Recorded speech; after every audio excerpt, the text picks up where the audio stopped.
వక్రతుండ మహాకాయ సూర్యకోటి సమప్రభ నిర్విఘ్నం కురు మే దేవ సర్వకార్యేషు సర్వదా గురు బ్రహ్మా గురుర్విష్ణు గురుర్దేవో మహేశ్వరః గురు సాక్షాత్ పరబ్రహ్మ తస్మై శ్రీ గురవే నమః. శరదా శరదాంభోజ వదనా వదనాంబుజే సర్వదా సర్వదాస్మాకం సన్నిధిః సన్నిధిం క్రియాత్. ఓం గం గణపతయే నమః. సద్గురవే నమః. శ్రీ మహాసరస్వత్యై నమః. దత్తపురాణం చతుర్థ భాగంలో ఏకాదశి వ్రతం అనేటువంటి అంశానికి చేరుకున్నామమ్మా. నిన్నటి పారాయణ ప్రకారం మనం నహుష వృత్తాంతం గురించి చాలా విపులంగా తెలుసుకున్నాం కదా.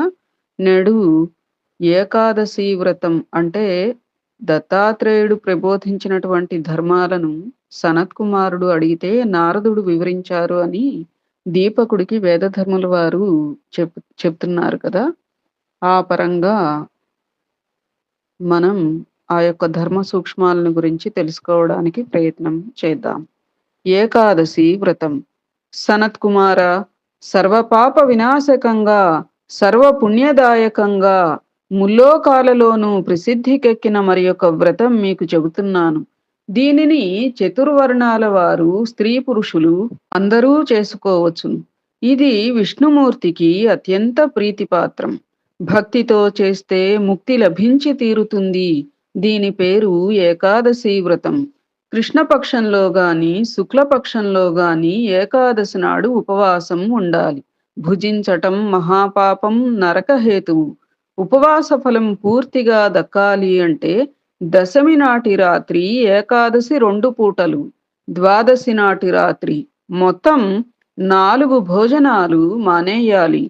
ఏకాదశి నాడు భోజనం చేయడం అంటే సర్వ పాపాలను కావాలని ఏరి కోరి భుజించడం అన్నమాట.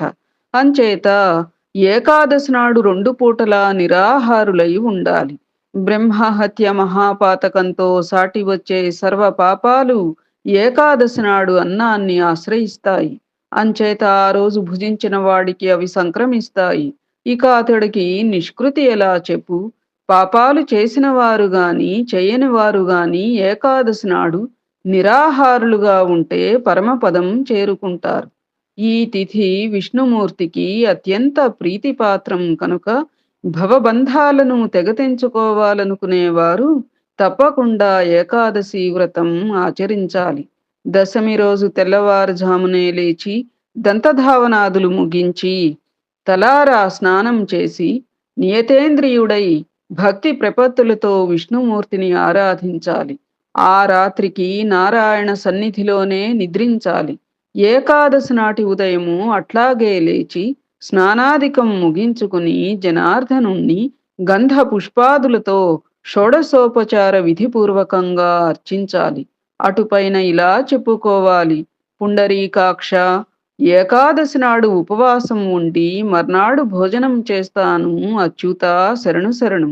ఈ మంత్రం పఠించి దేవదేవుడైన చక్రి పట్ల భక్తిభావంతో సంతుష్టాత్ముడై ఉపవాసం స్వామివారికి సమర్పించాలి. ఆ రాత్రి స్వామి సన్నిధిలోనే జాగరణం ఉండాలి. గీతా వాద్య నృత్య పురాణ శ్రవణాదులతో కాలక్షేపం చేయాలి. గీతం, వాద్యం, నృత్యం, పురాణ పఠనం, వేద పఠనం, ధూపం, దీపం, నైవేద్యం, పుష్పగంధానులేపనం, ఫలం, అర్ఘ్యం, ప్రదక్షిణం, సాష్టాంగ నమస్కారం, ఆర్తికం వీటిని భక్తి శ్రద్ధలతో ఇంద్రియ నిగ్రహంతో త్రికరణ శుద్ధిగా జాగరూకుడై ఆ రాత్రి జాముజాముకి ఆచరించాలి. ఉపవాసం ఎంత ముఖ్యమో జాగారం అంత ముఖ్యం. విష్ణుమూర్తికి షడ్వింశతి గుణాధికంగా సంతృప్తి కలిగిస్తుంది. ఈ రెండింటినీ భక్తితో చేసిన వారికి మరి పునర్జన్మ లేదు. ఈ వ్రతంలో విత్తసాఠ్యం ఎంతమాత్రము పనికిరాదు. ధనవంతుడు లోభించి క్లుప్తంగా ఈ వ్రతం చేస్తే ఆ దురాత్ముడు విష్ణుమూర్తిని మోసగించినట్లే. దానికి తగిన శాస్తి జరుగుతుంది. కలిభుజంగ దుష్టులై మాయాపాశ విమోహితులై కొందరు పాపాత్ములు ఏకాదశి నాడు నిద్రిస్తారు. వాళ్ళు ఏమి నష్టపోతున్నారో, ఎంత నష్టపోతున్నారో తేల్చి చెప్పడం కష్టం. జీవితం అధ్రువం కాబట్టి ఒకసారి జాడ ఒకసారి జార విడుచుకున్న ఏకాదశిని కూడదీసుకోవడం అసంభవం. పౌరాణికుడు దొరక్కపోతే గీతానృత్యాదులతో జాగారం చేయాలి. దొరికితే పురాణ పఠనం చేయడమే అత్యుత్తమం. ఇలా జాగరణ చేసిన హరిభక్తులు పితృదేవతలు వైకుంఠవాసులు అవుతారు. జన్మాంతంలో తాము వైకుంఠధామం చేరుకుంటారు. షష్ఠి సహస్ర వర్షాలు ఆ శ్వేతదీపంలోనే నివసిస్తారు. తాను కాళ్లతో రేపిన దుమ్ములో ఎన్ని కణాలుంటాయో అన్ని వేల సంవత్సరాల పాటు ఏకాదశి జాగరణకి వైకుంఠవాసమని, కనుకనే ఆ రోజున ఎంత దూరమైనా నడిచి మాధవాలయానికి వెళ్ళాలని పెద్దలు చెబుతారు. ఏకాదశి జాగరణ తరువాత ద్వాదశి నాడు ఉదయం విష్ణుమూర్తికి పుష్పమంటపం నిర్మించాలి. దీనికి సమర్పించే ఒక్కొక్క పువ్వు ఒక్కొక్క అశ్వమేధ ఫలం ఇస్తుంది. ఇలాంటి విశ్వాసాలతో, విశుద్ధ భావాలతో ఏకాదశి ఉపవాసం జాగరణం చేస్తే నిమిష నిమిషానికి చేకూరే పుణ్యం తీర్థకోటికి సాటి వస్తుంది. ద్వాదశి నాటి ఉదయం స్నాన సంధ్యాదులు ముగించి షోడశోపచారాలతో శ్రీహరిని అర్చించాలి. ఏకాదశి నాడు స్వామికి పంచామృత స్నానం, ద్వాదశి నాడు క్షీరాభిషేకం జరపాలి. ఈ రెండూ చేసిన భక్తుడు హరి సారూప్యం పొందుతాడు. కేశవ, అజ్ఞాన తిమిరాంధుణ్ణి నేను. ఈ వ్రతంలో నీవు ప్రసన్నుడవై సుముఖుడవై జ్ఞాన దృష్టిని ప్రసాదించు అని ప్రార్థిస్తూ నారాయణునికి సాగిలి మ్రొక్కాలి. చక్రికీలా విజ్ఞాపన చేసి ద్వాదశి నాటి మధ్యాహ్నం బ్రాహ్మణ సంతర్పణ జరపాలి. భూరి దక్షిణలతో, తాంబూల నూతన వస్త్ర ప్రదానాలతో సంతృప్తి పరచాలి. అటుపైని తాను తనకు నిత్య విధులైన పంచయజ్ఞాలు ముగించి బంధుమిత్రులతో కలిసి మౌనంగా నారాయణ పరాయణుడై భుజించాలి. ఇలా చేసిన హరిభక్తుడికి ఏకాదశి వ్రతఫలంగా పునరావృత్తి రహితమైన విష్ణులోక నివాసం లభించి తీరుతుంది. ఈ వ్రత దీక్షతో ఉన్నంతసేపు వృషులులతో, వేదనిందకులతో, వృషలీపతులతో, అయాజ్య యాజకులతో, కుండాసులతో అంటే అక్రమ సంతానాలతో, గోళకులతో, విధవా సంతానాలతో, దేవలకాసులతో, స్థావర పూజలతో జీవించేవాళ్లతో, భిషక్కులతో, కావ్యకర్తలతో, దేవద్విజ విరోధులతో, పరాన్నలోలుపులతో, పరస్త్రీ నిరతులతో మాట్లాడకూడదు. మర్యాద కోసం మాట మాత్రంగానైనా పలకరించకూడదు. వాంగ్మాత్రేణాపి వార్చయేత్. ఇట్లాంటి నియమాలు పాటించి నిగ్రహం కలవాడై సర్వహితం కోరుతూ ఏకాదశి వ్రతం పరిసమాప్తం చేస్తే పరమపదం కైవసమవుతుంది. సారాంశంగా ఒక్క మాట: గంగకి సాటి వచ్చే తీర్థం లేదు, తల్లికి సాటి వచ్చే గురువు లేడు, శ్రీహరికి సాటి వచ్చే దేవదేవుడు లేడు, ఏకాదశి ఉపవాసానికి సాటి వచ్చే తపస్సు లేదు. వేద సమమైన శాస్త్రం, శాంతి సమమైన సుఖం, సత్య సమయమైన వెలుగు, ఉపవాస సమమైన తపస్సు లేవు. తల్లికి సరితూగే ఓర్పరి, కీర్తికి సరితూగే ధనం, జ్ఞానానికి సరితూగే భావం, ఉపవాసానికి సరితూగే తపస్సు లేవంటే లేవు. నాస్తి గంగా సమం తీర్థం, నాస్తి మాతృ సమో గురుః, నాస్తి విష్ణు సమో దేవః తపో నానశనాత్ పరం, నాస్తి వేద సమం శాస్త్రం, నాస్తి శాంతి సమం సుఖం. ఇక్కడ దుఃఖం అని పడింది, చూసుకోండమ్మా. నాస్తి వేద సమం శాస్త్రం, నాస్తి శాంతి సమం సుఖం, నాస్తి సత్య సమం జ్యోతిః తపో నానశనాత్ పరం, నాస్తి క్షమా సమా మాతా, నాస్తి కీర్తి సమం ధనం, నాస్తి జ్ఞానసమో భావః తపో నానశనాత్ పరం. తదుపరి అంశం భద్రశీల గాథ. సనత్ కుమార, ఈ విషయంలో పురాతనమైన ఇతిహాసం ఒకటి ఉంది, చెబుతాను ఆలకించు. పూర్వకాలంలో గాలవుడు అనే ముని ఉన్నాడు. నర్మదా తీరంలో కందమూల ఫలాలు, సమిత్కుశ పుష్పాదులు సమృద్ధిగా దొరికే ఒక సుందరారణ్యంలో ఆశ్రమం నిర్మించుకుని తపస్సు చేసుకుంటున్నాడు. శాంతి దాంతులు కలవాడు, సత్యపరాయణుడు, జితేంద్రియుడై తపస్సు కొనసాగిస్తున్నాడు.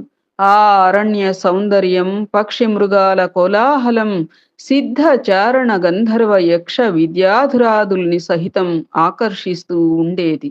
వారు వచ్చి అక్కడ సంచరించేవారు. ఈ తపోనిధి గాలవునికి భద్రశీలుడు అనే కుమారుడుండేవాడు. చాలా అందగాడు, పేరుకి తగినట్లే శీల సంపన్నుడు, జాతిస్మరుడు, నారాయణ భక్తి పరాయణుడు. అతడు బాలుడుగా ఉన్నప్పుడే ఆటలు పాటలు శ్రీహరిపరంగా సాగించేవాడు. అనగా మట్టితో నారాయణ ప్రతిమ చేసి దానిని అర్చించటం బాల్యక్రీడగా జరిపించేవాడు.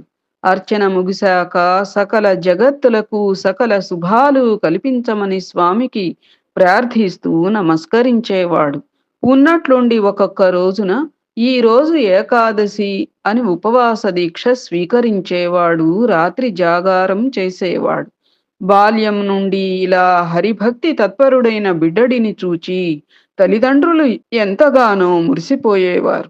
ఒకనాడు తండ్రి గాలవుడు భద్రశీలుణ్ణి ఒడిలో కూర్చోబెట్టుకుని ముద్దాడుతూ, నాయనా, మహాయోగులకు సైతం దుర్లభమైన నీ భక్తి, నీ ప్రవర్తన నన్ను ఆశ్చర్యపరుస్తున్నాయి. పేరుకి తగినట్లుగా ఉన్నావు. నిత్యము నీవు చేసే హరి పూజలు, సర్వభూతహితము, ఏకాదశి వ్రతాలు, నిర్మమంగా శాంతచిత్తంతో చేసే హరినామ స్మరణలు, ఇవన్నీ నీ ఈడు పిల్లల్లో ఉన్నవి, విన్నవి, కన్నవి కావు. నీకసలు ఈ విష్ణు భక్తి ఇంత చిన్న వయస్సులోనే ఎలా ఏర్పడింది? నా ఆలోచనకు అందడం లేదు. నీకేమైనా తెలిస్తే చెప్పు, విని నిండుగా సంతోషిస్తాను అన్నాడు. తండ్రి జాతస్మరుణ్ణి కనుక క్రిందటి జన్మలో యమధర్మరాజు చెప్పిన మాటలు నాకు జ్ఞాపకం ఉన్నాయి. నీవు అడిగావు కనుక అన్నీ వివరంగా చెబుతాను వినుము. నేను క్రిందటి జన్మలో సోమవంశంలో పుట్టిన మహారాజుని.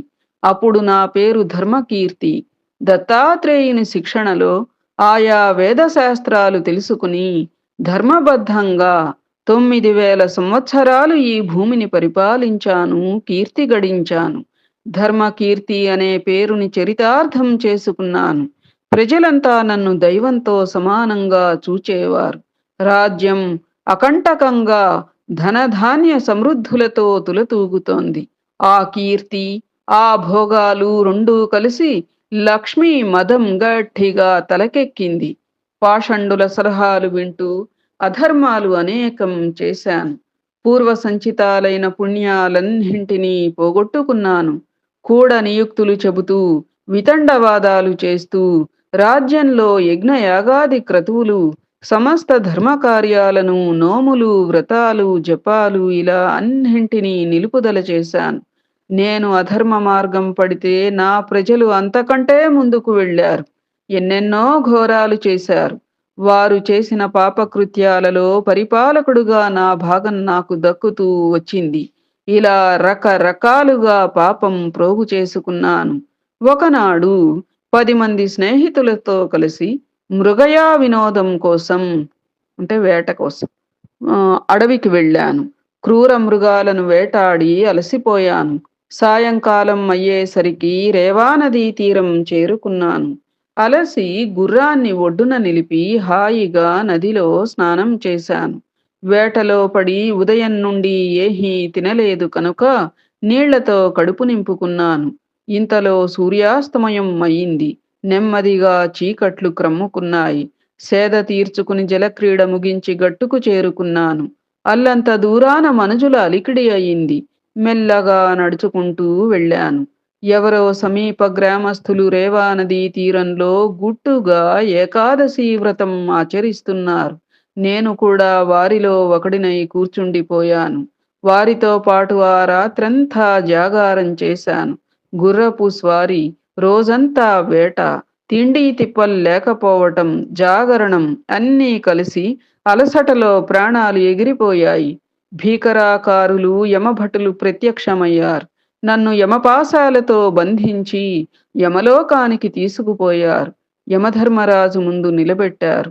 చిత్రగుప్తుణ్ణి పిలిచిన పాపాల చిట్టా చదవమన్నారు. చిత్రగుప్తుడు ఒక్క క్షణం ఆలోచించాడు.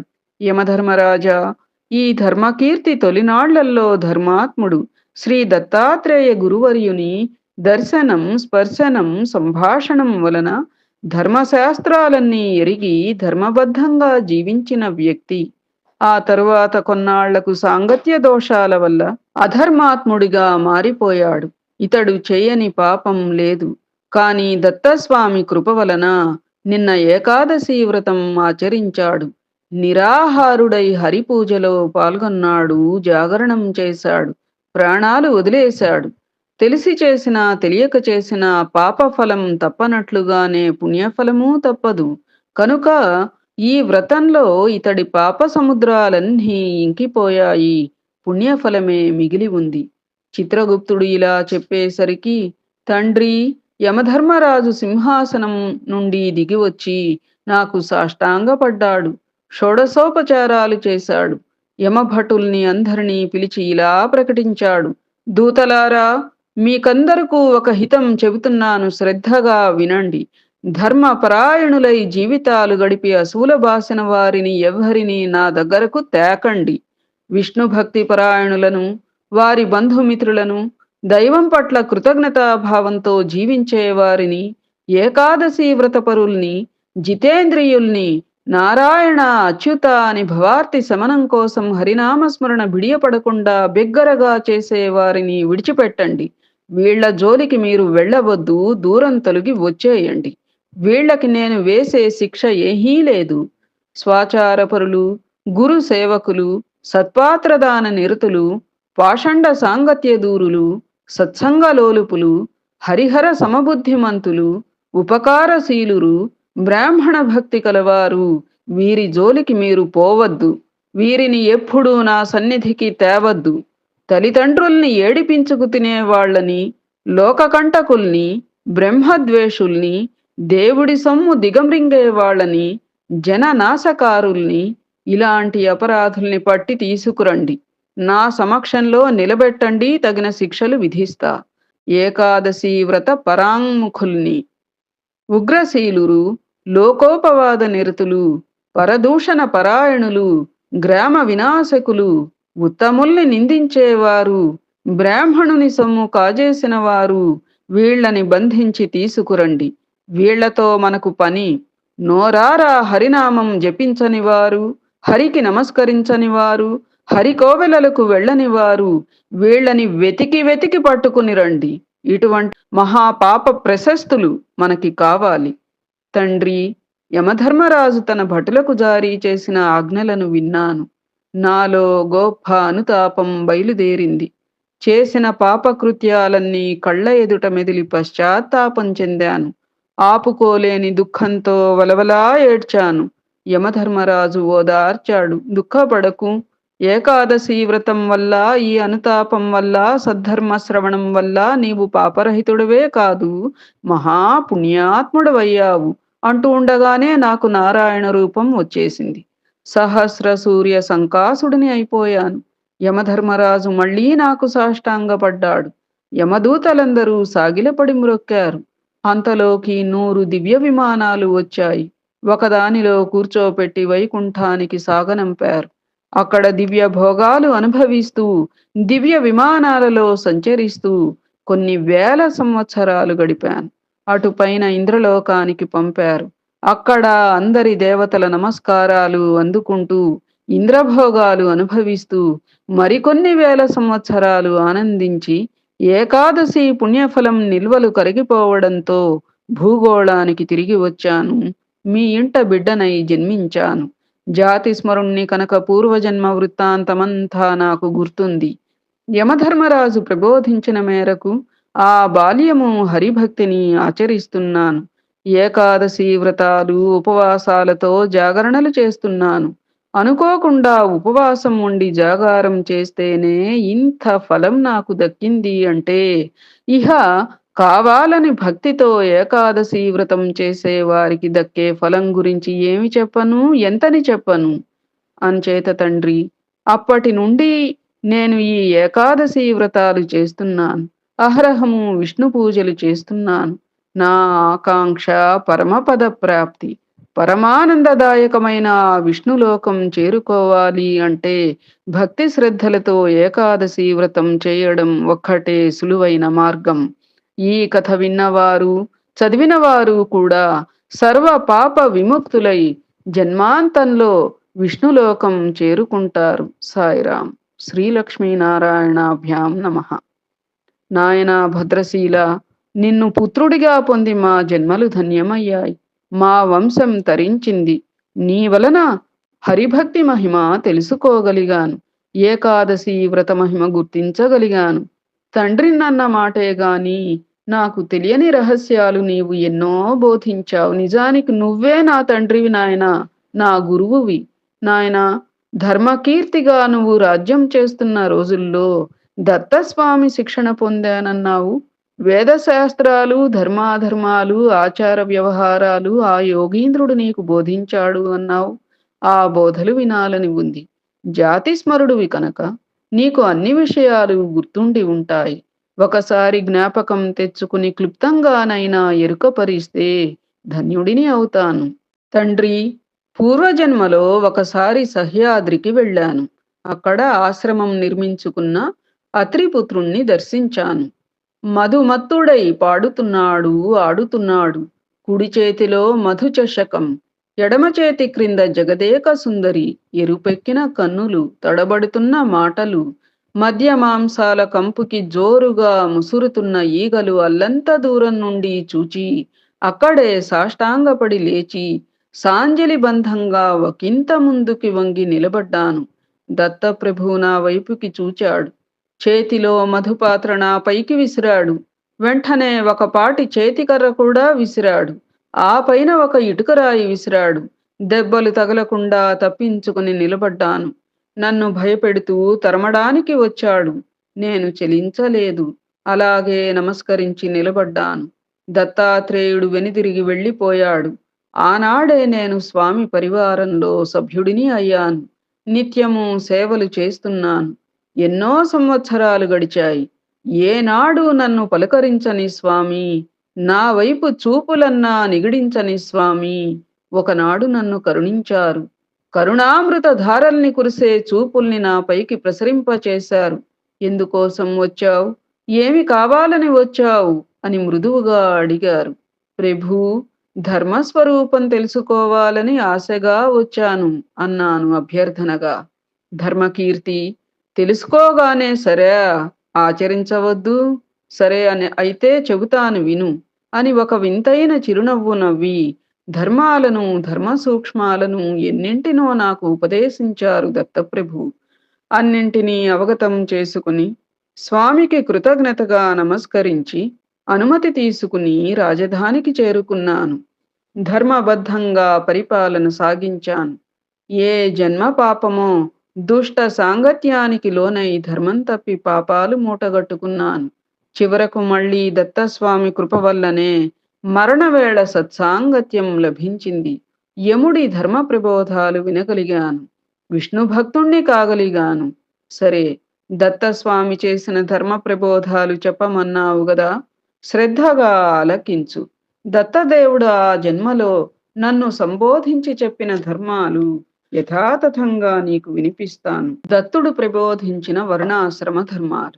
ధర్మకీర్తి మహారాజా, వర్ణాశ్రమాచారయుతమైన సనాతన ధర్మం చెబుతున్నాను తెలుసుకో. బ్రాహ్మణ, క్షత్రియ, వైశ్య, శూద్రులని 4 వర్ణాల వారు ఉన్నారు. వీరిలో మొదటి ముగ్గురికి ద్విజులు అని పేరు. తల్లి గర్భం నుండి పుట్టడం ఒక జన్మ, ఉపనయనం రెండవ జన్మ, కనుకనే వీరిని ద్విజులు అన్నారు. ఈ 4 వర్ణాల వారు స్వధర్మం తప్పకుండా జీవితాలు గడపాలి. వర్ణాశ్రమ ధర్మాలను ప్రజలు పాటించేటట్లుగా చేయడం రాజుకి ప్రథమ కర్తవ్యం. స్వవర్ణ ధర్మాన్ని త్యజిస్తే వీరిని పాషండులు అంటారు. వీరిని కఠినంగా శిక్షించాలి. తనకు నిర్దేశించిన గుహ్య సూత్రాలను, కర్మలను విప్రుడు తూచా తప్పకుండా పాటించాలి. అది కృతకృత్యత పాటించకపోతే పతితుడైనట్లు, సర్వధర్మ బహిష్కృతుడైనట్లు లెక్క. చతుర్వర్ణాల వారు యుగధర్మాలను గమనించాలి. యథోచితంగా వాటికి లోబడి స్వధర్మాలను పరిష్కరించుకోవాలి. అలాగే స్మృతి విరోధం లేనంత వరకు గ్రామాచారాలను పాటించాలి. త్రికరణ శుద్ధిగా ధర్మాచరణం చేయాలి. స్వర్గ సంపాదం కాని ధర్మాన్ని అహ స్వర్గ సంపాదం కాని ధర్మాన్ని, లోకం ఒప్పని ధర్మాన్ని వదిలివేయాలి. ధర్మకీర్తి, సముద్రయానం, కమండలు ధారణ, అన్యకన్యను వివాహమాడటం, దేవర న్యాయం చప్పున వంశం నిలబెట్టుకోవటం అంటే మరిది వలన పిల్లల్ని కనడం, మధుపర్క సందర్భంగా పశువధ చేయడం, శ్రాద్ధాలలో మాంసం పెట్టడం, వానప్రస్థ స్వీకారం, స్త్రీ పునర్వివాహం, దీర్ఘకాల బ్రహ్మచర్యం, నర అశ్వమేధాలు చేయడం, మహాప్రస్థానగమనం ఇవి ఈ కలియుగంలో పరిహరణీయాలని పెద్దలు చెబుతున్నారు. ఆయా ప్రాంతాల వారు వారి వారి దేశీయాచారాలను విధిగా పాటించాలి. లేదంటే పతితుడవుతాడు, సర్వధర్మ బహిష్కృతుడవుతాడు. చాతుర్వర్ణాల వారికి విడివిడిగా ధర్మాలు ఉన్నాయి. వాటిని ఎరుకపరుస్తాను తెలుసుకో. బ్రాహ్మణుడు దాన ధర్మాలలో సాటి బ్రాహ్మణులను సంతృప్తిపరచాలి. జీవన భృతి కోసం యోగ్యులకు యాజ్ఞికం స్వీకరించవచ్చు, అధ్యాపనం చేయవచ్చు. స్నాన సంధ్యలు నిత్యము ఆచరించాలి, వేదాధ్యయనం చేయాలి. ఆయుధ జీవి కాకూడదు. అగ్ని పరిగ్రహం నిత్యకృత్యం. పరద్రవ్యాన్ని మట్టితో సమానంగా చూడాలి. ఎప్పుడూ లోకహితం కోరాలి. మృదువుగా సంభాషించాలి. ఋతుకాలంలోనే ధర్మపత్నితో సంగమించడం ప్రశస్తం. క్షత్రియుడు కూడా ఇలాగే ఎవ్వరికీ అహితం పలుకకూడదు. దాన ధర్మాలతో విప్రుల్ని సంతోషపెట్టాలి. వేదాధ్యయనం చేయాలి. యజ్ఞాలతో దేవతల్ని ఆనందపరచాలి. ఆయుధ జీవి కావాలి. ధర్మబద్ధంగా భూమిని పరిపాలించాలి. దుష్ట శిక్షణ, శిష్ట రక్షణ చేసి తీరాలి. పశుపాలన, వాణిజ్యం, కృషి, వేదాధ్యయనం ఇవి ప్రధానంగా వైశ్య వర్ణ ధర్మాలు. యజ్ఞాలతో దేవతల్ని, దాన ధర్మాలతో విప్రుల్ని సంతృప్తిపరచాలి. శూద్రులు క్రయ విక్రయాలలో ఆర్జించిన లాభాలతో గాని, శిల్ప విద్యలతో సంపాదించిన ధనంతో గాని దాన ధర్మాలు, యజ్ఞయాగాలు నిర్వహించాలి. ద్విజులకు అన్నింటా సహకరించడం వీరి కర్తవ్యం. ఋతుకాలంలో ధర్మపత్నిని కలవడం ప్రశస్తం.